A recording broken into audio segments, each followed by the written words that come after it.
Bonjour à toutes et à tous, après cette introduction assez engageante. Merci d'ailleurs.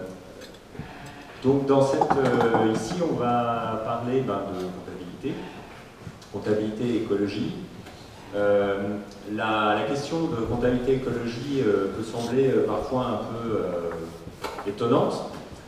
Et justement, dans ce qui a été mentionné en introduction sur les enjeux à long terme, on espère à pas trop long terme, de modification au niveau sociétal de notre rapport au vivant, on peut se poser la question, qu'est-ce que vient faire la comptabilité là-dedans? Donc c'est ça qu'on va essayer de mettre en perspective, le rôle de la comptabilité dans cette évolution de la société, évolution nécessaire, justement comment on s'y prend et quelle est la place justement de la comptabilité là-dedans.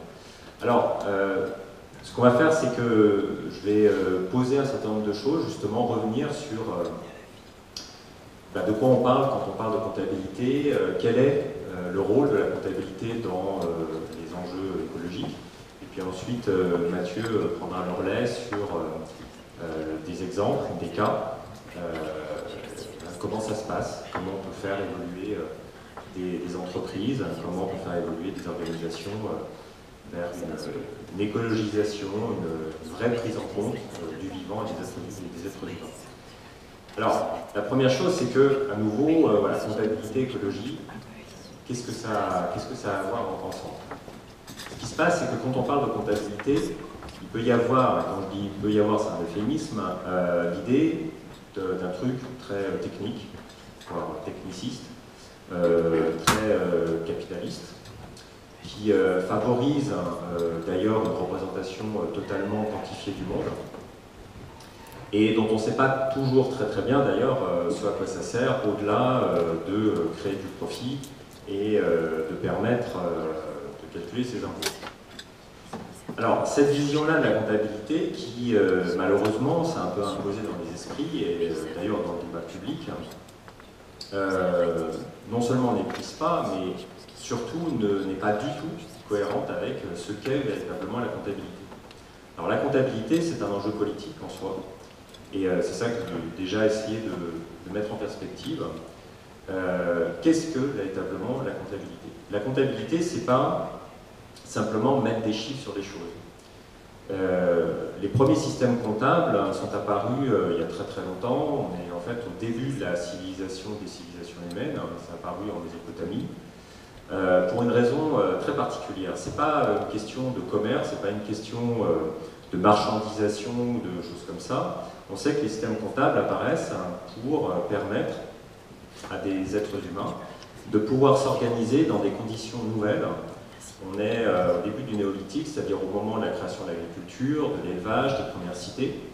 Et on a des êtres humains qui sont confrontés à la question de comment on arrive à gérer un champ ensemble, comment on arrive à gérer des animaux ensemble, comment on gère une cité ensemble, avec des individus qui ne se connaissent pas forcément, qui ne sont pas du même clan, qui ne sont pas toujours là. Et du coup, il faut mettre en place des codes particuliers qui permettent de savoir ce qui est important à prendre en compte, à pouvoir transmettre de l'information de façon le plus efficace possible, mais la plus représentative de ce qui est justement important. Et sur ces bases-là, qui permettent donc de s'organiser pour gérer quelque chose. Bon, voilà. En fait, voilà la description véritable de ce qu'est la comptabilité. La comptabilité, c'est une problématique à la base de comment on s'organise. C'est vraiment ça. Si ces dernières années, la comptabilité s'est énormément centrée sur des questions de mettre des prix un peu sur tout et de quantifier un peu sur tout, c'est plutôt révélateur de l'orientation de nos sociétés, qui sont obnubilées par la quantification et obnubilées par le fait de tout marchandiser, qu'autre chose. Ce n'est pas intrinsèque à la comptabilité. Et justement, c'est intéressant d'avoir ça en perspective, parce que l'enjeu, c'est de se réapproprier ce qu'est la comptabilité pour la réorienter vers là où on voudrait aller dans la façon de nous organiser ensemble. Donc la comptabilité, son rôle, c'est justement de mettre en perspective ce qui est important à prendre en compte. quand on a en fait des êtres humains qui veulent s'organiser ensemble, qu'est-ce qui est important à prendre en compte pour pouvoir arriver à s'organiser? Un deuxième rôle, c'est de savoir de quoi on est comptable, de quoi on est responsable. Donc la notion de comptabilité est toujours associée à la notion de responsabilité. Dans toutes les civilisations, chaque civilisation d'ailleurs a ses propres systèmes comptables, donc il y a la notion en fait de comptabilité-responsabilité qui est extrêmement forte. Et donc la comptabilité, elle est là pour mettre en évidence les notions de dette, ce que l'on doit et à qui, parce que tout simplement l'action de l'organisation s'inscrit toujours dans une société, s'inscrit dans des institutions. Une organisation n'est jamais en fait complètement désarticulée de ce qui se passe à l'extérieur. Donc la comptabilité, elle est là pour représenter aussi de quoi on est responsable vis-à-vis des institutions et vis-à-vis du reste de la société. Et ça depuis le début. La troisième fonction, c'est rendre des comptes. Donc justement, on produit cette information pour pouvoir être en mesure de faire en sorte que des personnes qui sont considérées comme celles en position de pouvoir prendre des décisions aient l'information nécessaire pour prendre les décisions. Et donc la question renvoie aussi à qui on considère comme étant en position de prendre des décisions. Voilà, c'est qui les acteurs importants? Est-ce que ce sont, si on regarde maintenant uniquement les actionnaires, par exemple, ou est-ce que ce sont d'autres acteurs? C'est absolument pas intrinsèque à la comptabilité, ça. Et la quatrième fonction, c'est compter. Mais compter, c'est vraiment une fonction, je dirais, c'est la dernière fonction de la comptabilité. Compter, c'est simplement utiliser un instrument qui est puissant, mais un instrument, le chiffre. Le chiffre est un simple instrument pour permettre à des organisations de progresser dans leur finalité, quelle que soit leur finalité. Que ce soit des finalités de production, des finalités, on a des comptabilités dans les ONG, on a des comptabilités dans l'ESS, on a des comptabilités dans les organisations publiques, privées, etc. etc. Donc, l'enjeu du chiffre n'est pas en fait de capter en lui-même une objectivation en fait de la réalité. C'est pas ça l'enjeu du chiffre. Le chiffre en lui-même il ne dit rien. Le chiffre, ce qui est important, c'est de savoir dans quelle perspective il s'inscrit. Alors tout ça pour dire que quand on replace en fait la comptabilité dans ce cadre-là, eh bien, on est vraiment en fait au cœur de comment on peut penser l'organisation, voire repenser, réaxer l'organisation. La comptabilité, donc, c'est vraiment le langage fondamental de l'organisation. Le terme que j'aime bien employer, c'est l'architecture, parce que c'est ce qui permet en fait de poser en fait les murs, de poser en fait la façon dont les choses vont s'orchestrer dans l'organisation. Et dès lors, la question auxquelles font face ces organisations actuellement, ce sont des questions notamment sociétales. Désolé, je suis un peu enrhumé. Des questions donc de prise en compte justement d'enjeux écologiques et d'enjeux humains, sociaux. Et donc à partir de là, la question c'est comment est-ce qu'on pose les nouvelles bases d'organisations qui peuvent vraiment intégrer ça.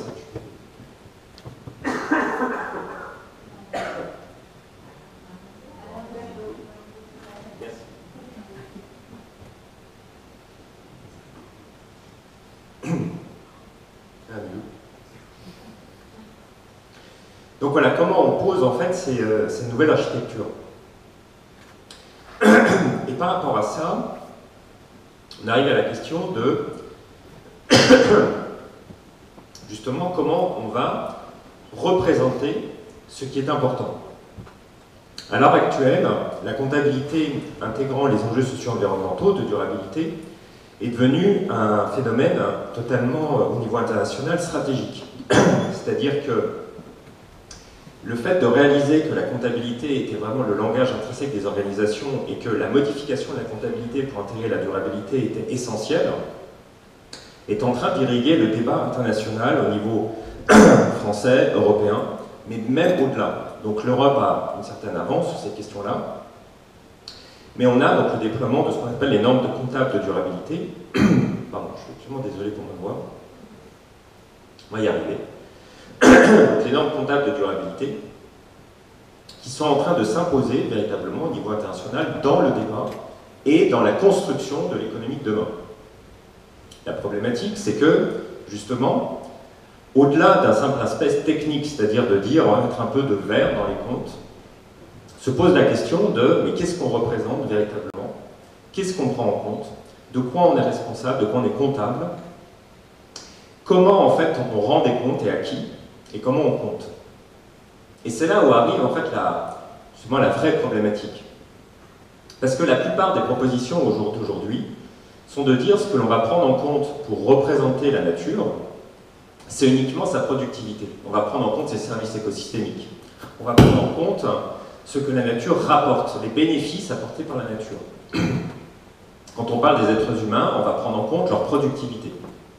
Alors ça donne lieu à toute la théorie de ce qu'on appelle par exemple le capital humain, c'est-à-dire tous les savoirs, les connaissances, les skills, c'est le terme à la mode, qui sont en mesure d'accroître la productivité.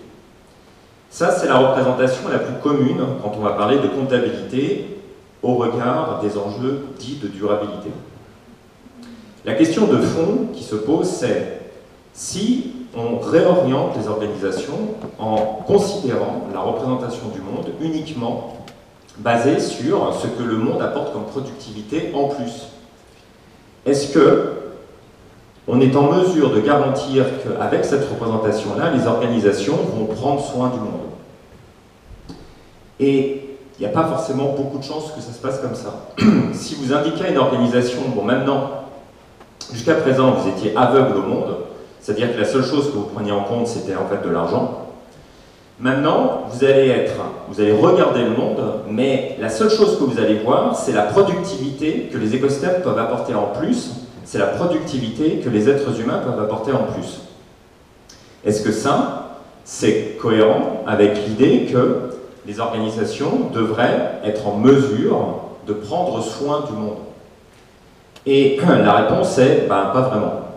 Alors non seulement d'un point de vue philosophique, mais en fait il se trouve que d'un point de vue même de démonstration presque mathématique, en fait d'un point de vue bioéconomique, on peut démontrer que ce n'est pas le cas. C'est-à-dire faire évoluer les systèmes comptables en ne prenant en compte que la productivité du monde ne garantit pas la possibilité de préserver les écosystèmes, de préserver les êtres humains sur des bases scientifiques acceptables en termes de préservation. Alors dès lors, qu'est-ce qu'on peut faire? Eh bien, tout l'enjeu, c'est justement de poser la question, et si on prenait en compte véritablement ce qui compte, c'est-à-dire le fait que quand une entreprise exploite un écosystème, il y a une obligation de le rendre en l'état, c'est-à-dire de garantir sa préservation, et d'être dans un phénomène qui est en fait exactement celui qu'on a au niveau de l'argent. Quand on emprunte de l'argent à une banque, la comptabilité va intégrer l'idée qu'il y a une dette, c'est-à-dire qu'on emprunte de l'argent, il faut le rembourser. Voilà, point. C'est la base même du fonctionnement des organisations. Donc l'idée, c'est d'étendre ce principe-là à la nature, aux êtres humains. Et donc ne pas simplement mettre en perspective la simple productivité, c'est-à-dire l'apport que les êtres humains et l'environnement apportent à l'entreprise, ce qui est le cas de beaucoup d'extensions de la comptabilité aux enjeux de durabilité au jour d'aujourd'hui, et qui pose un problème de fond, mais de dire, si j'exploite un écosystème, il va falloir être en mesure de le rendre en l'état. Et donc là, ça pose des questions, que signifie rendre en l'état? Mais du coup, ça permet d'activer au niveau de la comptabilité, d'insérer dans la comptabilité une notion centrale qui est la dette écologique. C'est-à-dire comprendre que nos organisations maintenant vont devoir fonctionner avec non seulement une notion de dette financière, mais une notion de dette écologique, de dette sociale et de dette environnementale. Et tout ce projet-là, en fait, cette extension du système comptable intégrant les dettes justement environnementales et dettes sociales, c'est ce qu'on appelle le projet CARE. Donc CARE, ça signifie en bon français Comprehensive Accounting and Respect of Ecology, donc une comptabilité intégrée dans le respect justement des règles de l'écologie. Et donc le projet en fait est basé sur, en partant de l'idée que la comptabilité doit représenter de nouvelles redevabilités, des redevabilités donc sociales et environnementales, qu'est-ce qu'on en déduit? Qu'est-ce qu'on en déduit en termes de restructuration de la comptabilité, de restructuration des modèles d'affaires, jusqu'à la restructuration de l'entreprise et de l'économie.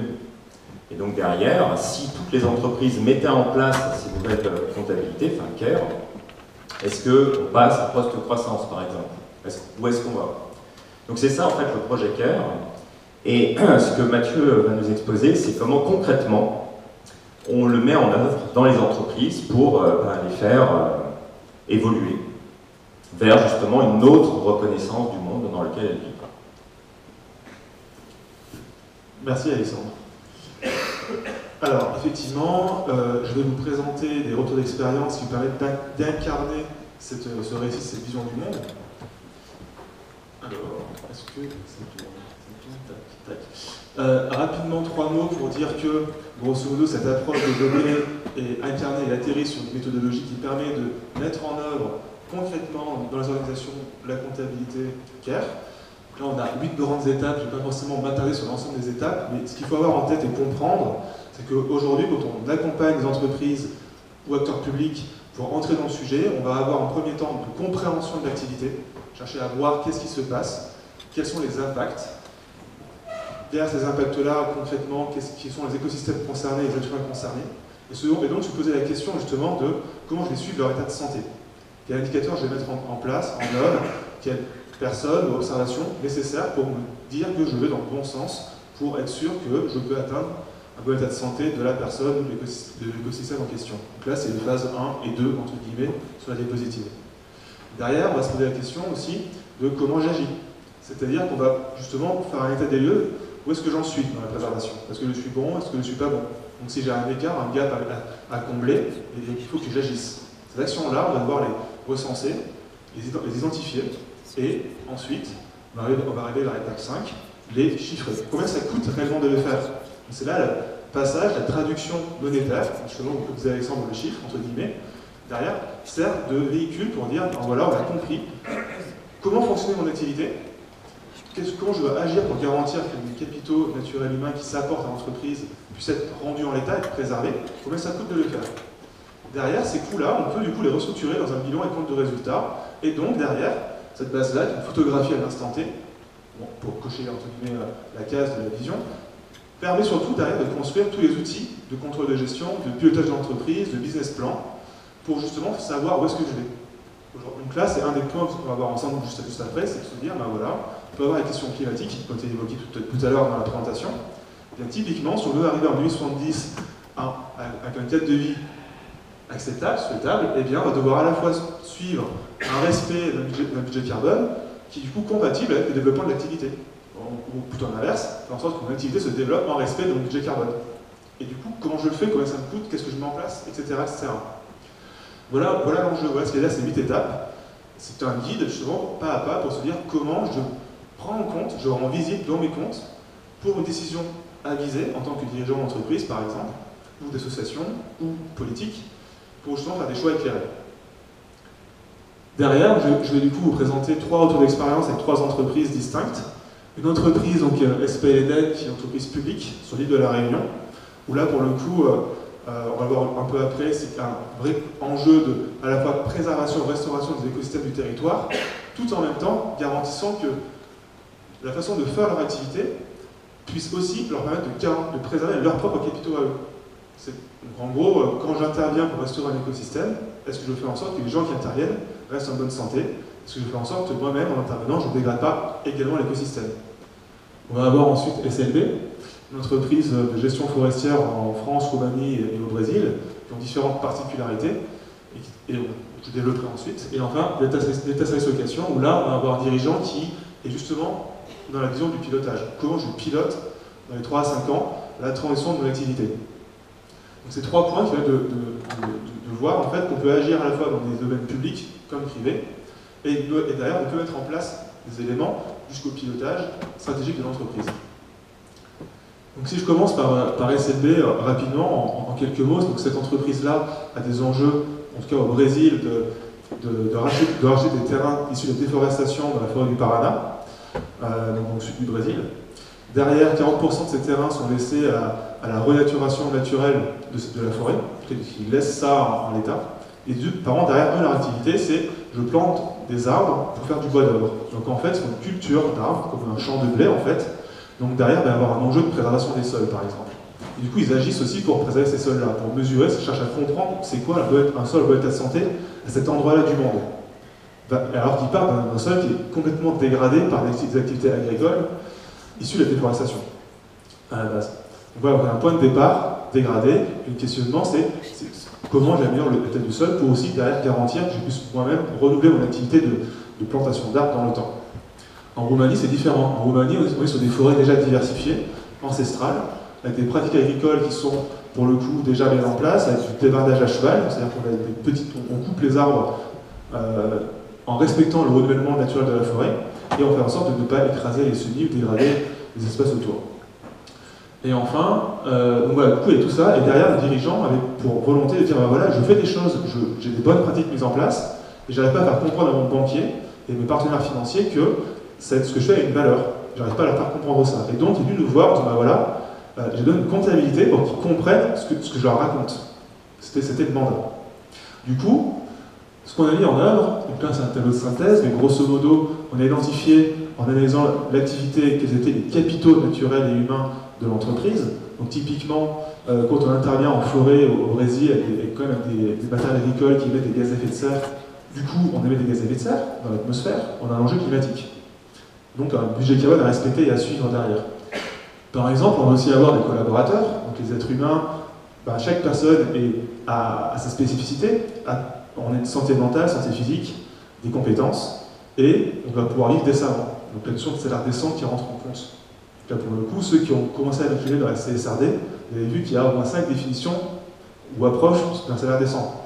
Donc voilà. Et du coup, par exemple, en Roumanie, l'enjeu, c'est l'écosystème forestier en tant que tel. C'est quand je préserve l'espace forestier. Alors qu'au Brésil, c'est quand je préserve le sol sur lequel je fais pousser mes arbres. Parce que c'est vraiment deux approches différentes. Par rapport à ça, derrière, du coup, l'enjeu, c'est, on a expliqué comment on allait employer, impacter, dégrader les capitaux. Donc, pour le climat, on propose des gaz à effet de serre dans l'atmosphère. Pour la forêt en Roumanie, on prélève des arbres, par exemple, etc., etc. Derrière, on se dit, c'est quoi mon objectif à atteindre? Par exemple, le climat, un budget carbone à respecter, compatible avec l'accord de Paris, si possible 1,5 degré.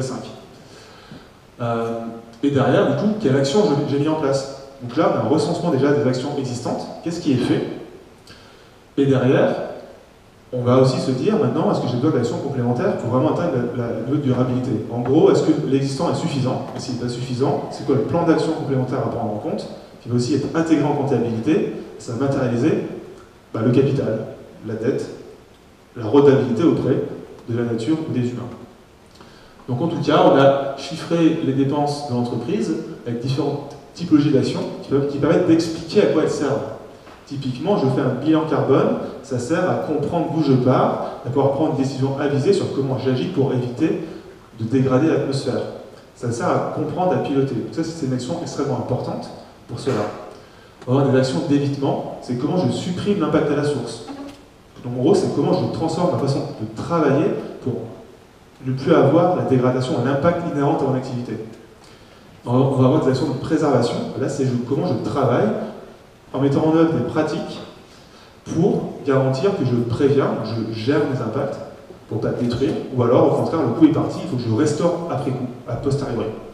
Donc là, pareil, on va voir quels sont les dispositifs à mettre en œuvre. Donc là, typiquement, on va voir les questions d'agents forestiers en Roumanie qui sont là, qui ont pas de se prononcer sur l'état de ces forêts-là, donc observer la biodiversité, l'état des sols, des habitats, la présence de bois morts qui servent à l'état de biodiversité par exemple, et tout ça, tous ces éléments d'observation peuvent en faire d'ailleurs rendre compte, en analyse, pour dire, voilà, ils sont en bon état de santé, ou en mauvais état de santé, ou intermédiaire. Sur le climat, pour le coup, on a un budget carbone cyclocensus en tonnes d'équivalent CO2, là pour le coup, c'est un indicateur assez technique, mécanique, à suivre. Tout ça pour dire qu'il y a une diversité aussi de façons de suivre les choses. Voilà. Donc derrière, ce qui s'est passé, on a produit un rapport, produit des comptes, vous ne pouvez pas avoir pour souci de confidentialité. Par contre, ils ont envoyé ce rapport à la Banque de France. La Banque de France, du coup, en voyant le résultat et en comprenant en fait la démarche qui était mise en œuvre, ils ont amélioré la notation de l'entreprise. Et ça leur a permis d'accéder à des crédits, à des emprunts bancaires à prêts bonifiés, parce que justement, en fait, ils ont montré une patte blanche, où voilà, on expliquait une démarche cohérente d'évaluation des États, d'où on part, vers où on veut aller, en explicitant aussi des fois qu'ils n'ont pas forcément tout mesuré. Par exemple, au Brésil, il y a une campagne de mesure qui était en cours pour dire, en fait, c'est quoi l'état de bon état écologique à atteindre? On n'avait pas la réponse. Donc déjà, ils mettaient des pratiques en œuvre, mais aussi déjà un coût important de comprendre finalement vers quoi je vais devoir vraiment tendre. Quand on parle de régénération du coup dans le festival, entre guillemets, la régénération, là, c'est surtout se dire comment je préserve, je restaure, pour être à un bon état écologique, quelque chose qui est dégradé ou utilisé au quotidien. Voilà, donc voilà un premier exemple. Si je prends un deuxième exemple, donc la SPL Eden à l'île de la Réunion, là pour le coup on est sur un contexte avec une entreprise publique qui s'est créée récemment, qui a agrégé l'ensemble des acteurs du territoire, associatifs ou parfois indépendants, qui avaient pour différentes missions l'entretien des parcs et jardins, la préservation des écosystèmes de l'île, la réinsertion par l'emploi, la lutte antivectorielle, donc en gros comment j'évite que les maladies comme les chikungunya se répandent sur l'île, etc., etc. Donc en fait, ils ont mis tout ce monde-là dans une seule entreprise, financée, donc, dont les actionnaires sont le département et les comités de communes, et donc ce département et le comité de communes passe les contrats à l'entreprise. Ces contrats, en fait, en un sens, ont pour objectif de préserver les capitaux, entre guillemets, du territoire de l'île de la Réunion. En gros, qu'est-ce que je peux vous dire? Du coup, on a un contexte favorable avec un dirigeant extrêmement impliqué ainsi que ses équipes, et ils sont allés avec des moyens. Donc, du coup, il y a un écologue dans l'entreprise qui était là pour justement travailler sur les questions-là, un accompagnement sur les questions humaines aussi aux différents niveaux. Et donc, derrière, on a mis en place une comptabilité qui avait pour objectif déjà de rendre visible leur mission, c'est-à-dire qu'en un sens, le département leur passe des contrats. Ces contrats avaient pour objectif de restaurer la biodiversité, le cycle de l'eau, les sols, les êtres humains, pour la question de réinsertion par l'emploi, de limiter la diffusion de maladies. Les écosystèmes forestiers, par exemple, qui peuvent avoir des impacts liés au braconnage, ou à la déforestation, ou à des surexploitations agricoles par endroits. Donc tous ces éléments-là qui amènent à agir. Mais en agissant, du coup, leurs collaborateurs eux-mêmes ont des impacts. Ou alors, ont des impacts parce que, par exemple, quand on va restaurer un espace forestier de biodiversité, eh bien, si les personnes ne font pas attention, elles peuvent réinsérer des espèces exotiques envahissantes. C'est-à-dire qu'on peut avoir des graines sur les tenues, sur les chaussures, même sur les véhicules, et du coup, s'ils ne nettoient pas les véhicules et les équipements et leurs tenues avant d'entrer dans l'écosystème, eh bien, en enlevant les plantes exotiques envahissantes, en replantant des plantes endémiques, ils peuvent eux-mêmes en fait en redisperser. Donc là, on a un exemple finalement d'une boucle entre j'interviens pour une mission pour le territoire, et en même temps, si je ne fais pas attention, je peux le redégrader en restaurant. Donc là, on a un capital qui est similaire entre le sud du territoire et celui de l'entreprise en un sens. Donc du coup, derrière, sur cet exemple-là, on peut avoir des actions. Donc parmi les actions, c'est justement l'entretien de ces tenues et équipements, et ces actions ont des coûts derrière. C'est ça qu'on va retraiter en comptabilité, faire apparaître dans la comptabilité la valeur réelle nécessaire à la préservation de leur capital de diversité pour eux. Si je prends un autre exemple, et qui est important par rapport aux collaborateurs, derrière on a travaillé avec un autre intervenant, c'est un chercheur, Jean-Christophe Vatou, qui est spécialiste sur la question de capitaux humains, de santé au travail. L'idée était de travailler sur comment on peut réellement suivre la question de décence au travail de ces personnes-là. Et ce qui est intéressant, il a sorti qu'il faut avoir des personnes qui étaient en difficulté, notamment les personnes qui étaient en formation, en tampon entre les personnes en réinsertion, dans le sens où elles devaient former à des métiers d'entretien d'espaces naturels, mais ces publics-là, c'est un public qui est difficile. Et du coup, vous n'avez pas les compétences à gérer ce type de public difficile. Donc toute une démarche qui a été mise en place pour comprendre les situations à risque, a fait sortir cette situation à risque particulière, par exemple, une parmi d'autres, et derrière a débouché sur un plan d'action immédiat de formation et d'accompagnement pour justement soulager ces personnes-là et les mettre en capacité de faire face à la situation. C'est pour dire que derrière, on a vraiment en place des outils qui permettent de garantir, de faire sortir les situations de risque pour garantir l'état de santé des collaborateurs, en tout cas faire en sorte d'éviter d'avoir des trous dans la raquette et d'arriver dans des situations dramatiques à terme. Voilà, pareil, c'est un coût de mettre ça en place. Donc là, ils l'ont mis en place dès le cours de la mission, on a pu du coup l'intégrer dans les comptes dans la foulée. Ça, c'est un des exemples. Pareil, donc, comme pour le cas de tout à l'heure, on a des résultats en termes d'action, de coûts engagés par l'entreprise, et en fait, pour la mission, c'est le chiffre d'affaires qui est intéressant. Ce qui fait qu'on peut avoir une lecture du compte de résultats, par exemple ici, On va avoir, en fonction des sensibilités, soit c'est un Picasso, soit c'est un waterfall du compte de résultat. On va avoir du coup la barre du chiffre d'affaires à cet endroit-là. On va pouvoir du coup représenter quelle est la part du chiffre d'affaires liée aux missions de restauration des écosystèmes du territoire. En jaune, finalement, les budgets alloués à la réinsertion par l'emploi pour lesquels ils sont missionnés. Et derrière, donc en gris, c'est du chiffre d'affaires qui est neutre en termes d'impact, pas de restauration particulière. Et après, on va avoir les descentes de coûts, les coûts engagés pour préserver les capitaux naturels de l'entreprise, les coûts engagés pour préserver les capitaux humains de l'entreprise, les coûts d'accès aux capitaux pour comprendre ce qu'il y a à faire, d'autres coûts classiques, et après on peut avoir en boule, un petit carré rouge, en fait, calculer les actions complémentaires qu'il aurait fallu prendre pour atteindre la préservation complète. Et donc ces deux petits carrés rouges, c'est de dire, bah voilà, durant l'année, on a constaté des consommations réelles de l'ensemble de nos capitaux naturels humains, dont une petite partie n'a pas encore été prise en charge. Et ça, on va le retrouver au bilan comptable, autant que capital, en tant que dette, à préserver, à rembourser à terme. Voilà un peu ce qu'on va retrouver derrière la mise en œuvre d'une mission comme ça.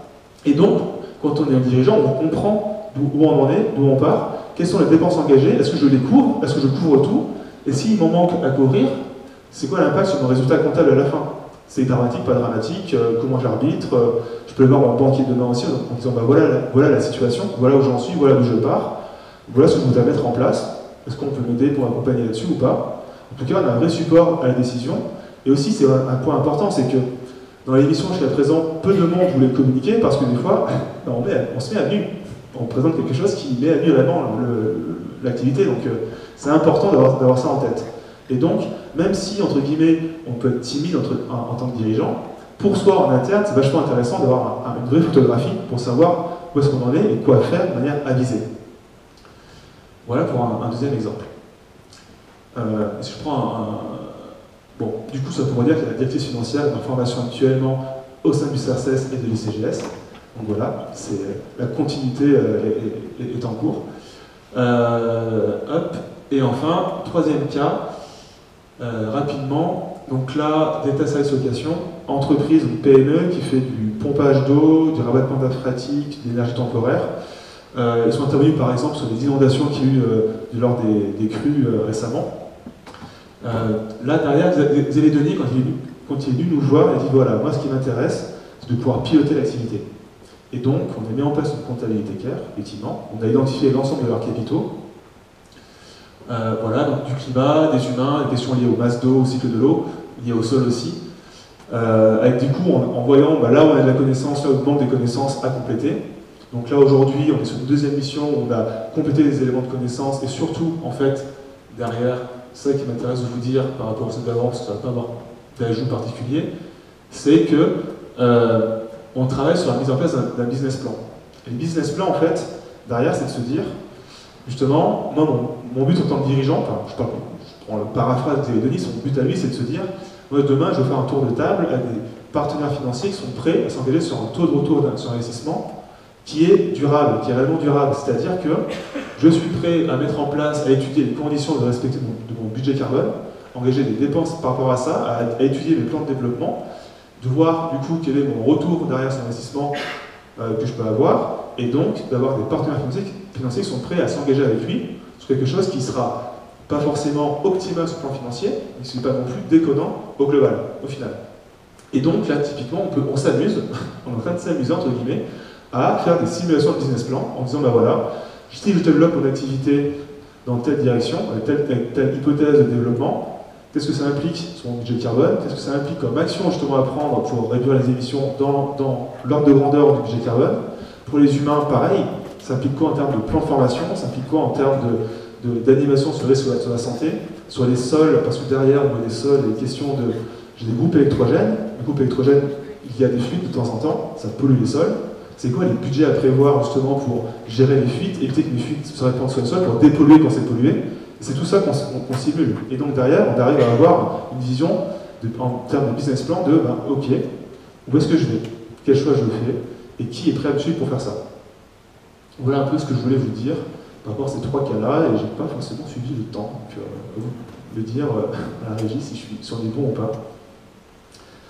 Et on peut passer à des questions-réponses si besoin, ou on peut en parler des heures.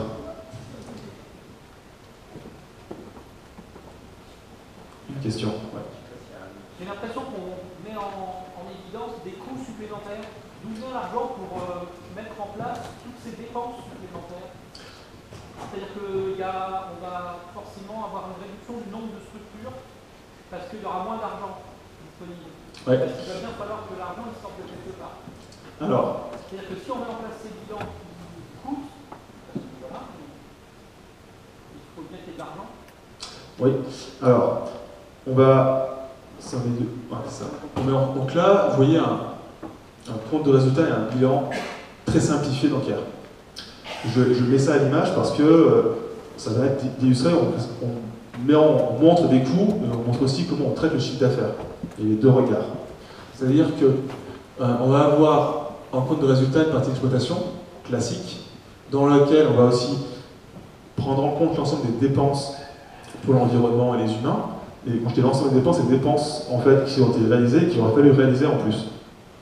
Dessous, on a une cartouche activité de préservation où là, on va enregistrer uniquement les dépenses réellement réalisées. Le delta va passer au bilan comptable en face, dans la cartouche enjeu humain, enjeu naturel, et là, on crée le capital, enfin apparaître la redevabilité et la dette. Donc là, effectivement, on parle de coûts.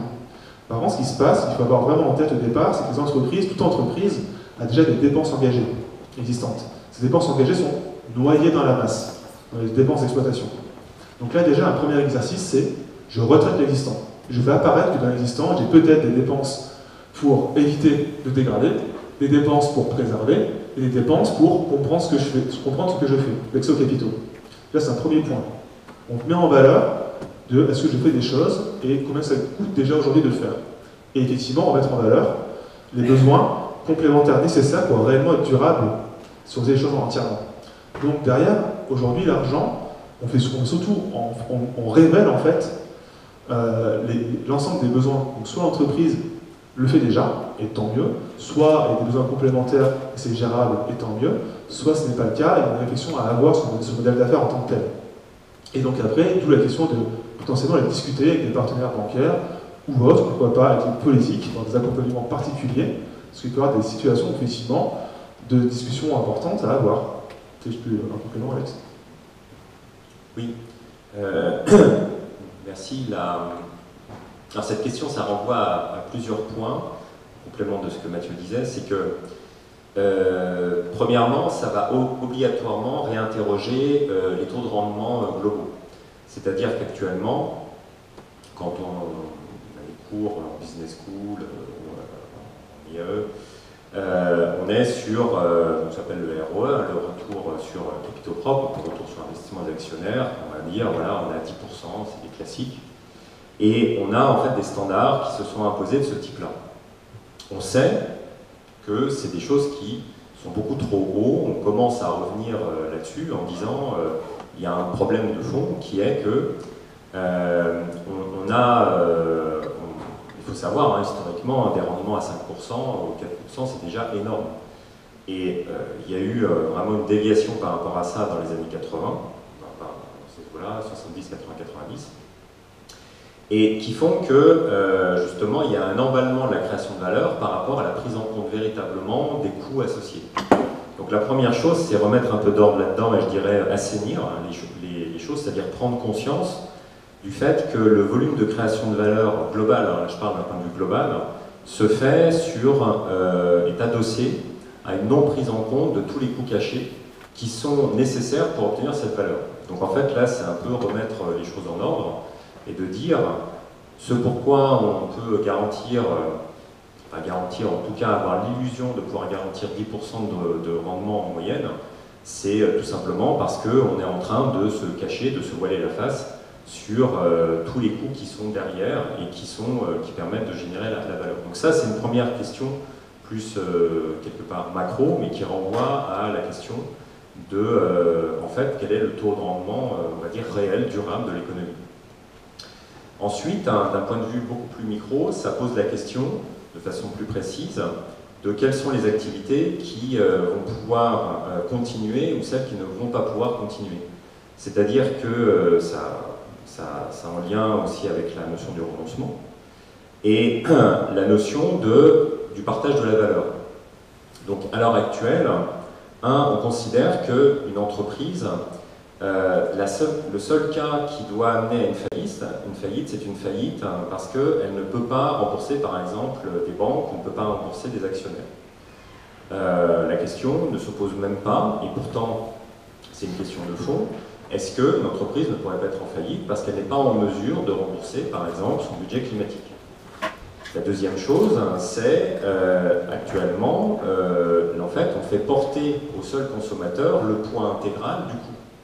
Et tout l'enjeu, c'est de dire, est-ce que c'est véritablement comme ça que ça devrait se passer? Et est-ce qu'avec une bonne structure justement de compréhension du coût, on ne pourrait pas repenser par exemple la PAC? La PAC actuellement, c'est des subventions qui sont adossées sur des principes qui sont très discutables. Mais si on avait les coûts réels d'une agriculture durable, ce que l'on n'a pas à l'heure actuelle, c'est-à-dire qu'on n'a vraiment justement pas le chiffrage des coûts réels d'une agriculture durable en termes de préservation des êtres humains et des sols et du climat, etc. Est-ce que sur ces bases-là, on n'aurait pas des bases comptables pour affecter correctement la PAC et avoir une autre vision de la répartition de la valeur? Donc, à la question précise, voilà, d'où vient l'argent? En fait, d'un point de vue très macro, il y a en fait de l'argent, mais qui a été capté indûment. Ça, c'est une première chose. Donc, c'est une question de réallouer en fait l'argent correctement. La deuxième chose, c'est la répartition de la valeur, donc de faire en sorte de qui paye véritablement ça, et c'est pas forcément que les consommateurs, mais ça pousse à une question sociétale plus profonde. Et un troisième point, qui est sur la question, à un moment donné, il faut se poser la question aussi de la faillite écologique, et donc du renoncement. La plus grosse capitalisation boursière à Paris, c'est Total. Total, son AG aujourd'hui, c'est devenu un spectacle pour les opposants à leur manière de fonctionner, et ils ont voté encore plus d'argent vers les actionnaires qui ne sont pas du tout prêts à l'investissement. Et personne n'est prêt à les choses. C'est tellement d'argent que les politiques n'ont pas les moyens aujourd'hui d'aller leur opposer ce genre d'éléments. Donc je trouve ça très joli, quoi, d'une certaine façon, mais à part des petites entreprises, des PME dans des territoires locaux, comment on va vers des grandes entreprises et des changements globaux? Alors, si votre question, c'est comment on passe justement à un niveau plus politique, ça c'est une question, je suis tout à fait d'accord avec vous. Actuellement, en fait, on ne travaille absolument pas qu'avec des petites structures. Là, c'est vraiment des exemples, des exemples très précis, les cas. Mais donc il y a des travaux qui sont plus qu'en cours, avec des structures comme Bouygues. Les travaux historiques autour de CARE ont été lancés avec LVMH. Il y a un certain nombre de multinationales, on travaille avec Carrefour aussi, et notamment chez Carrefour sur les questions du juste prix, et c'est complexe, mais surtout, en fait, un CARE, à l'heure actuelle, il faut savoir, c'est imposé dans le débat au niveau comptable, c'est-à-dire qu'on dialogue avec l'autorité des normes comptables, et on fait plus que dialoguer d'ailleurs. Les travaux-là sont soutenus et subventionnés en partie par l'Ordre des experts comptables, et on est en dialogue directement avec aussi l'Union européenne. Et justement, ce qui est très intéressant, c'est que tout ce qu'on est en train de présenter, en fait, c'est véritablement imposé dans le débat public sur les évolutions comptables. Tout simplement parce que les règles sur lesquelles se fonde CARE sont des règles qui sont des règles déjà naturelles d'évolution de la comptabilité. Les plus grands supporters de CARE, c'est les contrôleurs de gestion dans les entreprises. En fait, qui captent très rapidement en fait, comment ça fonctionne et comment en fait, tout ça, c'est totalement raccord avec leur façon de procéder. Et derrière, c'est aussi une façon de savoir comment flécher correctement de l'argent. Et je vais juste donner un exemple par rapport à ça. Parce que là aussi, on travaille activement avec le CGTD, le Commissariat Général de Développement Durable, qui, à un moment donné, s'est posé la question, quand il y a eu les questions d'éco-conditionnalité, comment on répartit de l'argent avec un fléchage réel de l'argent sur de l'impact en termes environnementaux. Sans système comptable de ce type-là, vous n'avez pas la possibilité de le faire. Donc c'est un certain nombre d'éléments qui font qu'il y a une montée en puissance en fait de CARE dans le débat comptable et dans le débat financier. Et justement, le problème, c'est que ce n'est pas encore passé dans le débat public. Et ça, je vais juste terminer là-dessus, c'est que ce qui est absolument désolant, c'est que l'état des lieux du débat comptable au niveau français, européen, international ne filtre quasiment pas dans le débat public. Et c'est un problème de fond. Et ce qui laisse une énorme place, justement, à des acteurs, c'était Total, mais d'autres, comment dire, d'être dans un flou entre les nouvelles règles, par exemple comptables, qui arrivent, dans lesquelles Total ne va pas se retrouver. Ça pose d'ailleurs un hiatus très important par rapport à ça, si je continue cet exemple-là. Et tout ce qui est en cours au niveau, encore une fois, européen et international, sur les évolutions comptables, et dans lequel, notamment, CARE est véritablement très actif. Et pour illustrer cela, si on prend la réglementation sur la durabilité, donc la CSRD, en fait, cette CSRD a demandé aux entreprises de faire une analyse de double matérialité. En gros, CARE, l'analyse du modèle d'affaires pour comprendre sur les impacts et sur les capitaux, c'est l'analyse de matérialité, d'impact dans la double matérialité. Derrière, la CSRD va demander de dire, voilà, il faut des cibles à atteindre, des actions à mettre en place, des métriques à suivre et des budgets. Bon, bah, c'est un peu ce que je vous ai présenté. La différence, c'est que la CSRD ne va pas dire la cible doit être obligatoirement alignée sur un modèle écologique scientifiquement défini, sauf si c'est réglementaire. Et pour le climat, on tourne autour du pot en disant, voilà, en gros, c'est quoi votre cible? Est-ce qu'elle est alignée sur l'accord de Paris? Si oui, pourquoi? Sinon, pourquoi? Bon, voilà. Mais c'est pas dire, vous devez être aligné sur l'accord de Paris. Voilà. Mais du coup, ce que je viens de dire à Alexandre, ça illustre ça, c'est que la trajectoire de la CSRD, de la réglementation européenne qui est passée, va dans le sens de ce qui est porté en fait, derrière ce projet-là. Et un des points importants, c'est qu'à un moment donné, la comptabilité, dans les grandes fonctions qu'Alexandre a énumérées, c'est aussi de pouvoir rendre compte et d'avoir un outil où on peut se comprendre. L'important, c'est là aussi, c'est qu'à un moment donné, on puisse avoir des éléments de comparaison, de discussion qui soient communs à tous, pour que tout le monde puisse comprendre le même langage, quand on va vraiment se dire, ok, qui et où, en termes de durabilité, quel est l'effort qui reste à faire, et collectivement, du coup, comprendre au moment de faire des choix à viser. Et pas arriver à encore disperser avec des acteurs qui vont dire, bah voilà ma tambouille à moi, avec mes normes, parce qu'en fait, la CSRD s'est arrêtée avant l'intégration comptable, et etc.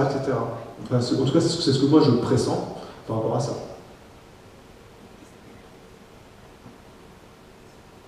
Un service écologique, c'est un charge en ressources.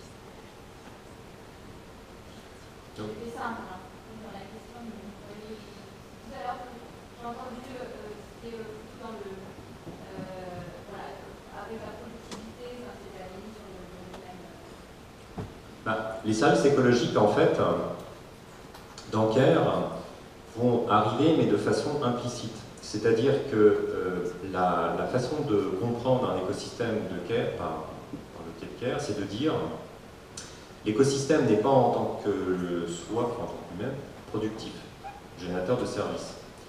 Donc, la première chose qu'on va mettre en place, c'est la notion de bon état écologique de l'écosystème, qui est une notion standard, pas complètement, mais en tout cas très étudiée en sciences écologiques. Et après, on va ensuite regarder comment on l'emploie. Alors ça, c'est une notion comptable, qui n'est pas une notion économique. En fait, l'actif en comptabilité, c'est la façon dont on emploie l'argent. Et dans CARE, ce qu'il va apporter, c'est la façon dont on emploie un écosystème. Par exemple, on va partir, si je prends l'agriculture, on a un sol. Donc il va y avoir la question, quel est le bon état écologique du sol? Donc le bon état écologique n'est pas basé simplement sur la question de service, hein. Il est basé sur le fonctionnement interne du sol, sur l'interrelation du sol avec les écosystèmes ambiants. Et ensuite, on va se poser la question, qu'est-ce que je fais avec le sol? Donc il y a une mise en situation d'emploi. Donc par exemple, le sol, évidemment, je vais l'employer pour planter une graine dedans et que la graine pompe justement des ressources du sol. Mais aussi, je vais l'employer parce que je vais passer dessus, donc il y a des tracteurs qui vont passer dessus. Et donc chaque emploi va être à la fois pris dans une dualité entre le fait que cet emploi va générer un impact négatif sur le sol, mais dans le même temps va pouvoir être générateur de valeur, mais globalement, c'est-à-dire que c'est parce qu'à un moment donné, il y a par exemple un tracteur qui passe sur le sol, que globalement, il pourra y avoir un chiffre d'affaires. Donc le chiffre d'affaires, ce sera la création de valeur globale. Donc la notion de service écosystémique, là-dedans, elle arrive comme étant un des éléments qui permettent le fait de son employabilité. Mais du coup, dans CARE, la notion de service disparaît d'une certaine façon, pour être remplacée par la notion de l'emploi. Et de façon très intéressante, autant à l'heure actuelle on a des nomenclatures sur les services, autant on n'a en fait quasiment aucune connaissance de la façon dont on emploie les écosystèmes. Ce qui interroge beaucoup. On ne sait pas ce qu'on fait avec la nature. On sait en fait, on a beaucoup passé de temps à nomenclaturer la productivité qu'on pourrait tirer de la nature, mais par contre savoir ce que l'on fait avec la nature et derrière le type d'impact que l'on a, c'est beaucoup moins structuré. Il y a des débuts de classification, mais il y en a beaucoup moins que sur les services.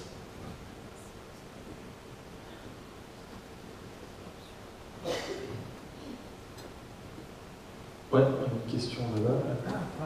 Moi, c'est un témoignage et une question. J'ai les deux. Un témoignage parce que j'ai une coopérative qui porte un projet de CONTACARE accompagné par la Côte des Communs. Le témoignage, c'est que c'est vachement important ce parcours que vous avez commencé. Les normes comptables, c'est politique. On porte une vision du monde et je crois qu'on l'a oublié. Ou en tout cas, on ne le sait pas ou on ne le sait pas assez. Et en bossant, nous, sur les capitaux humains avec nos salariés, des salariés qui ne sont pas pour qui c'est la comptabilité IFRS, c'est un truc ils pensent que c'est une vérité. On démystifie le truc. Et ils commencent à comprendre que c'est une construction et que c'est une construction idéologique, néolibérale. Et donc, voilà, premier point, la méthodologie CARE, en tout cas, elle permet de participer à cette déconstruction. Et ça commence à répondre à comment on fait pour transiter. Et ben, on s'y met, quoi. Et on verra. Et après, la question, c'est par rapport au capitaux humains. Beaucoup illustré avec les capitaux naturels. Donc on sait que le bon état, alors ça fait l'objet de débat, mais on peut le baser sur on peut le mesurer, l'état. C'est où le bon état, on ne sait pas, mais on peut le mesurer sur il y a des mesures biophysiques. Un état de tassement du sol, vous disiez un état de pH. Sur les capitaux humains, nous, l'expérience qu'on fait, c'est que les mesures biophysiques qui vont avec, on est bien embêté, quoi.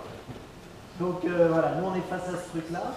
On est dans le sel, mais voilà, la question que je pose là, mais je sens qu'à mon avis, elle n'a toujours pas trouvé sa réponse. Mais à travers les exemples, il y en a un, vous avez celui du milieu, la SPL à La Réunion, vous dites un travail exemplaire.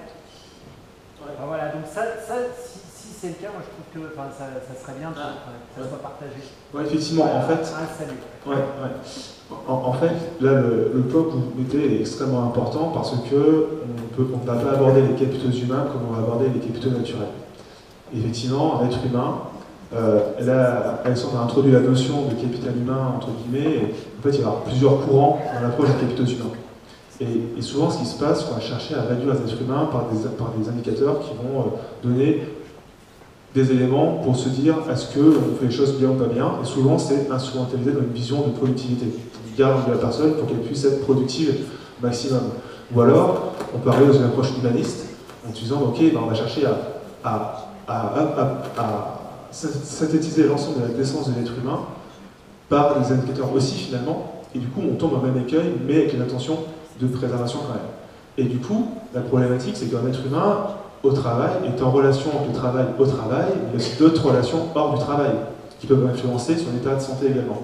Donc là, l'enjeu, c'est de se dire comment je peux évaluer l'état de santé, l'état psychique, physique de la personne dans le cadre du travail. Et donc, on ne va pas pouvoir trouver d'indicateurs réducteurs par rapport à ça. Par contre, on peut interroger l'organisation du travail, mettre en place une démarche pour comprendre où sont les situations à risque auxquelles sont exposées les personnes, et mettre en lumière, donc là c'est des dispositifs d'accompagnement qui peuvent exister déjà, on peut avoir des dispositifs d'enquête, avec des enquêtes individuelles, des focus groups, on peut parler les gens ensemble, employés, managers, avec une personne modératrice au milieu pour justement faire en sorte que la parole soit libérée, pour faire sortir toutes les situations à risque, et derrière du coup pouvoir enclencher un travail de construction de plan d'action. Ce qui fait qu'en tant que tel, le traducteur d'état derrière, j'ai envie de dire, la seule personne qui peut se prononcer, c'est le médecin. dans l'absolu. C'est apte à travailler ou pas, mais par contre derrière, en entreprise, ça c'est quelque chose, c'est une information qui est confidentielle, qu'on ne peut pas forcément avoir. On a juste l'arrêt de travail qui va nous dire bah, la personne pas mal apparemment, bon bah super, so what. Mais du coup, voilà, c'est tout ce dispositif-là qui est important à mettre en œuvre et de dire en permanence, on va devoir questionner cela et en permanence faire vivre cette démarche de compréhension des situations à risque dans l'entreprise pour derrière construire des plans d'action. Et du coup, c'est le coût du plan d'action, sa réalisation qui va être suivi, qui va matérialiser les dépenses engagées pour la préservation. Ce qui fait que, après, vous pouvez vous mettre comme pilotage, entre guillemets, le suivi des plans d'action issus de ce travail de questionnement du travail, de l'organisation du travail. Et mes parents, vous avez tout à fait raison, on ne pourra pas réduire un être humain, si on veut vraiment traiter la décence de l'être humain dans le cadre du travail, à des indicateurs ou des taux de fréquence, d'accident du travail, etc., parce que ça ne rend pas compte l'état réel d'une personne, et c'est pas possible de le faire. Et juste en complément de ça, il y a aussi la mobilisation. Donc là, c'est vraiment au niveau précis sur les risques psychosociaux, notamment santé au travail et interrelationnalisme des êtres humains au travail. Et toute la question aussi, donc à laquelle on se réfère énormément d'enquêtes, sur les travaux de la décence au travail, avec, par exemple en France, il y a le Conseil national de l'exclusion sociale et de la pauvreté qui travaille beaucoup sur les budgets de référence et la définition de ce que sont les besoins en fait, essentiels des êtres humains, donc qui donne lieu à ces notions de salaire décent, mais en France on l'appelle le budget de référence. Et donc dans CARE, on va utiliser notamment comme base le budget de référence couplé avec donc, ce que Mathieu vient d'expliquer.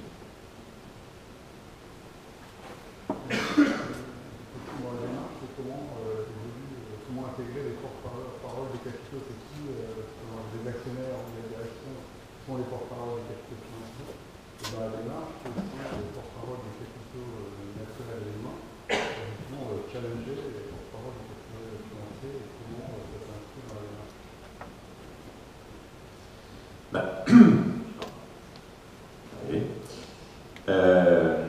Sur la question en fait de ce qu'on va appeler les porte-paroles effectivement dans CARE, l'idée c'est que comme les capitaux vont apparaître comme des dettes, c'est-à-dire ce qu'on appelle un passif au niveau comptable, ça ouvre la possibilité d'avoir des prises en compte sur les dividendes et donc une redéfinition du dividende et de la répartition en fait véritablement du résultat. Ce qui d'ailleurs renvoie au débat actuel sur le dividende social et le dividende climat, mais défini de façon plus, on va dire, propre comptablement. Et dans ce cadre-là, il y a la question justement qui sont les représentants véritablement, non seulement donc, des dettes financières, comme a été dit, mais des dettes sociales et des dettes environnementales par rapport à la répartition du résultat global. Dans le cadre financier, ce sont effectivement ceux qui sont considérés comme actionnaires propriétaires. Ce que CARE va mettre en évidence, c'est qu'une fois qu'on a défini un résultat durable, ça c'est la première chose, c'est-à-dire qu'il soit garant de la préservation des êtres humains et des écosystèmes, se pose la question de la représentation par rapport à la distribution de résultats, c'est-à-dire un surplus qui ferait que, par exemple, non seulement on assure la préservation d'un sol, mais parce que l'on fait des résultats, on est capable de faire un plus, et donc on fait non seulement une préservation du sol, mais on amende le sol en plus. Et on définit un nouvel état, au-delà en fait de l'état du bon état écologique. Même chose pour les êtres humains. Donc dans ce cadre-là, pour les êtres humains, ça réinterroge par exemple la place des syndicats. Alors c'est des choses qu'on a commencé à discuter avec un certain nombre de syndicats en disant, voilà, par exemple les administrateurs salariés, ce sont en fait des postures qui peuvent être défendues sur le fait que si on redéfinit en fait un résultat correctement, la position en fait des administrateurs salariés peut être en fait de défendre la répartition de résultats revenant aux capitaux humains, par exemple. Sur les capitaux naturels, là, se pose la question, qui est une des questions qui animent les débats au niveau européen, parce que l'environnement est officiellement considéré dans les normes comptables de durabilité européenne comme une partie prenante silencieuse, donc une partie prenante, et donc d'avoir en fait des ONG capables de représenter les capitaux humains. capitaux naturels. Et là, au stade actuel, ce que ça ouvre comme débat, c'est la nécessité d'avoir une représentation, ce que l'Union européenne est en train d'ouvrir, de toute façon, et de clarifier les débats actuels sur le dividende climat et le dividende social. Donc pour une réponse extrêmement précise, c'est donc sur les capitaux humains, on est en train de regarder ce qui peut se faire avec les syndicats, et donc d'avoir une redéfinition aussi du rôle des syndicats, en tout cas une évolution aussi. Et au niveau des capitaux naturels, c'est aussi une redéfinition de certaines fonctions de certaines ONG qui, d'ailleurs de façon très intéressante, qui commencent aussi, en prenant ce rôle d'activisme actionnarial, pourraient avoir vraiment un activisme actionnarial, mais basé sur des chiffres comptables, quelque part. C'est pour prendre un exemple terrain. On peut avoir par exemple l'Agence française de la biodiversité qui peut être un rôle de porte-parole. Typiquement, on peut avoir une discussion sur un aménagement d'un étang, d'une mare, géré par un acteur, nouvellement arrivé sur le terrain. Donc voilà, ils disent voilà, j'ai développé une activité en lien avec cet étang-là. Et là, l'Agence française de la biodiversité qui va pouvoir être là en disant attention, en fait, si vous développez tel type d'activité à tel moment, vous allez impacter la reproduction d'espèces d'oiseaux, et donc c'est problématique. Ou alors il y a besoin de faire tel et tel aménagement. Et du coup, ils vont être là en disant, en porte-parole pour l'écosystème en tant que tel, de dire bah voilà, concrètement, pour préserver l'état de l'écosystème et l'ensemble des biodiversités afférentes, voici des recommandations et des pratiques à mettre en avant.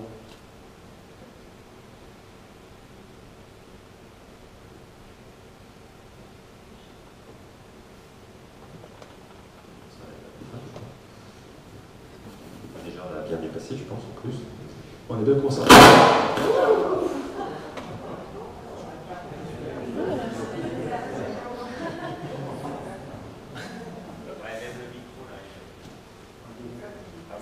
C'est...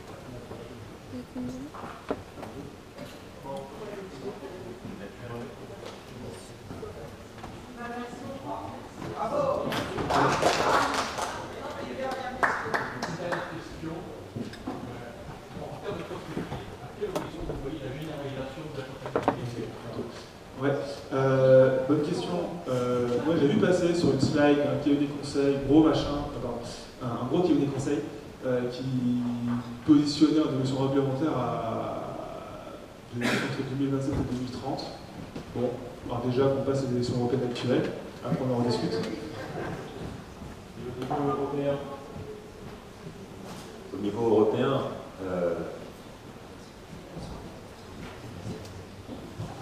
je dirais là, on commence à aller vers aussi la question des logiciels pour pouvoir passer à l'échelle. On est dans les débats politiques qui sont complexes. Disons, il faut voir que, pour donner un ordre d'idée, simplement au niveau financier, la mise en œuvre du contrôle de gestion tel qu'on le connaît, il a quasi 30 ans. Les débats au niveau de la comptabilité extra-financière, les premiers ont commencé dans les années 70 à peu près. CARE, ça fait 10 ans qu'on est dessus. Je dirais que dans les 10 prochaines années, j'aimerais bien quand même qu'on ait une vraie montée en puissance au niveau de la France et au niveau européen, parce qu'on travaille activement. Donc, nous, à un horizon de 10 ans. Les assureurs, là, les assureurs, ils sont en train de pousser. En fait, il se trouve que dans le cadre de projets de recherche, alors là vraiment plutôt projet de recherche, on travaille avec une chaire qui s'appelle la chaire MapMonde qui vient d'être créée à l'Institut du Bachelier, l'institut qui fédère les recherches en finance durable en France, qui est une chaire dédiée en fait aux questions d'assurance durable. Et justement, c'est parce que actuellement, effectivement, les assureurs se retrouvent de plus en plus confrontés à un mur. Et ils ont besoin. Et justement, et je vais terminer là-dessus parce qu'il y a quelque chose d'assez intéressant dans cette question de l'assurance dans un monde durable, c'est qu'il y a l'assurance en fait des actifs, mais il y a l'assurance en fait du côté du passif, c'est-à-dire faire en sorte d'avoir une assurance sur le fait qu'on respecte le climat en tant que tel et pas simplement en fait avoir une assurance sur les biens. Et là, c'est en train de cogiter aussi par rapport à ça, c'est-à-dire mettre en place enfin, des fonds de garantie climatique. Et qui ne soient pas simplement des fonds annexés à de la productivité d'actifs. Donc là, CARE est en train